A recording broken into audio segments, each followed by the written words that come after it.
दोस्तों, पड़ोसी देश म्यांमार इन दिनों अस्थिरता के दौर से गुजर रहा है। असम राइफल्स के अधिकारी ने शनिवार को बताया कि एक सशस्त्र जातीय समूह ने सैन्य शिविरों पर कब्जा कर लिया है, जिसके बाद कम से कम 150 म्यांमार सैनिक भागकर मिजोरम के एक जिले में पहुंच गए। उन्होंने बताया कि म्यांमार सेना के जवान, जिन्हें तथमदब के नाम से भी जाना जाता है, वो शुक्रवार को अंतर्राष्ट्रीय सीमा के पास उनके शिविरों पर अरकान सेना के लड़ाकों द्वारा कब्जा किए जाने के बाद अपने हथियारों के साथ भागकर सरकार ने जम्मू कश्मीर के संघर्ष के पास तहरीक हुर्रियत पर प्रतिबंध लगा दिया है। UAPA मतलब अनलॉफुल एक्टिविटी प्रिवेंशन एक्ट कानून के तहत ये कार्रवाई की गई है।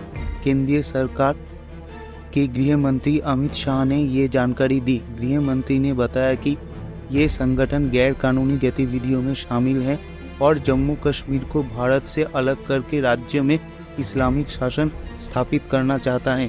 तहरीक हुर्रियत का गठन भारत के खिलाफ प्रोपागेंडा फैलाना और आतंकी गतिविधियों को अंजाम देने के लिए किया गया था।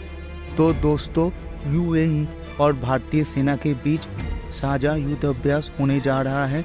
इसके लिए UAE की सेना राजस्थान के मरुस्थल में पहुंच चुकी है। इस युद्ध अभ्यास को डेजर्ट साइक्लोन नाम दिया गया है और ये युद्ध अभ्यास 2 जनवरी से लेकर 15 जनवरी तक चलने वाला है। इसके लिए भारतीय सेना की टुकड़ी भी राजस्थान के मरुस्थल में पहुंच गई है।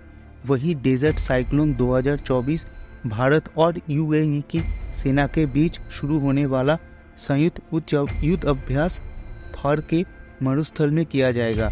इसकी सारी तैयारियां पूरी हो गई है। इस मिलिट्री एक्सरसाइज पर पूरी दुनिया की नज़रें टिकी हुई है।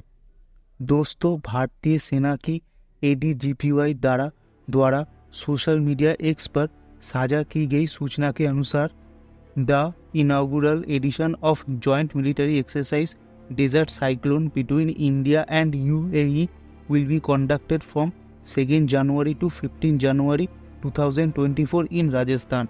The exercise aims to enhance interoperability by learning and sharing best practices in urban operations. दोस्तों, आपको बता दें, फिलीपींस दक्षिण चीन सागर में चीन के खिलाफ प्रतिरोध से भरे नए साल का जश्न मनाएगा, क्योंकि उसे भारत में बना ब्रह्मोस सुपरसोनिक क्रूज मिसाइल बहुत जल्द मिलने वाला है। फिलीपींस ने भारत के साथ ब्रह्मोस मिसाइल खरीदने को लेकर साल 2022 में कॉन्ट्रैक्ट पर दस्तखत किए थे और ये मिसाइल सिस्टम फिलीपींस नौसेना की क्षमता को बढ़ाएगा, जो दक्षिण चीन सागर में चीन की आक्रामकता का सामना कर रही है। यूरेशियन टाइम्स ने अपनी एक रिपोर्ट में कहा है कि भारतीय नदी ब्रह्मपुत्र और रूस की मॉस्कोवा नदियों के नाम पर ब्रह्मोस मिसाइल का निर्माण हुआ है, जो एक सप्ताह में दक्षिण पूर्व एशियाई देशों में पहुंचा दी जाएंगी।